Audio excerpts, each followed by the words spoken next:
What is going on, guys? My name is Bucky Roberts and welcome to your very first XHTML and CSS tutorial. Now, in case you're like, yeah, I accidentally clicked this video, I don't even know what XHTML is, so I'm just gonna exit. Well, hold on just a second, let me explain. XHTML and CSS is the language that you use in order to create sweet websites.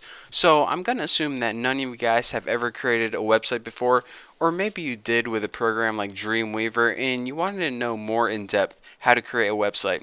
Well, in this tutorial series, I'm going to take you from total noob to total expert web designer. We're going to be covering all the basic concepts and also some pretty advanced stuff, so stick with me and by the end of these videos you're going to be an excellent web designer. So first, let me show you guys an example of what XHTML is. Go ahead and open up your web browser. Hopefully you're using Google Chrome because it's the best in my opinion. And go ahead and right click anywhere on the page and click View Page Source. Now, a new screen opens and it's all this computer mumbo jumbo that we really don't know what it is. This is actually mostly XHTML and CSS. All these little symbols and all these little class equals whatever, all this little crap. We can't What the heck? Do you guys hear that siren? It's like a big fire going on behind me. Anyways, I get easily distracted. So, anyways, by the end of these tutorials, you're going to be learning what all of this stuff means right here. And you're going to be learning how to take this code and turn it into, right here, a beautiful website. Entrepreneurs who create the corporate world. Gonna have to check that out later. Like I said, I get easily distracted. But anyways, check it out. The first thing that we need in order to create sweet websites is actually a program on our computer called a text editor. And with this text editor, we can type in some code and we can turn it into something that looks pretty cool to a browser. And a browser is pretty much a program like Firefox or Internet Explorer or Google Chrome. It's the program that shows websites. So anyways, like I said, the first thing we need is a text editor. Now, you actually don't need to download anything. If you have Windows, you have a program on your machine called Notepad. So go ahead and open this and look at this. You can actually create websites and type XHTML code in here, but I mean, look at this. Can they make a program that's any more boring? Seriously, black and white, and it has like 2 options. What the heck? So anyways, I'm going to recommend not to use Notepad, and I'm going to recommend an even better program. The best program that you can use in order to type XHTML and CSS is called Notepad++. Now, if you're going to do any serious coding or web design, I highly recommend getting this program, and best of all, it's free. So go ahead and go to Google and I'll show you how to get it.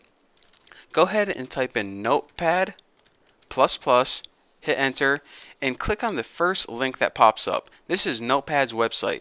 Now look for a link that says download, and well, your website may change depending on when you're watching the tutorial, but click download the current version. And now you see a bunch of different options right here. Zip package, binary. The one you want is the installer. It's pretty much a nice easy wizard to guide you through the installation. So go ahead and click that, and now you're going to have a file that downloads on your computer. Go ahead and save this, and it's going to download, and it just downloads. So if you're using Google Chrome, go ahead and double click that and say, do you want to allow? Yes, you want to allow it. So now let's go ahead and select English, unless you're, foreign or something. If so, then how the heck are you understanding me right now? But anyways, go ahead and click OK, and I'm not going to read that because I'm way too lazy. Press next. I agree, probably just sound my life away, but big deal, I'll get over it. Click next to this. All the defaults look good, and press install. Now, it's going to go ahead and install in your system right now, and then make sure you have Run Notepad. Actually, don't click that and make sure you hit finish. So now you have Notepad++ installed on your computer, and here's what I'm going to recommend.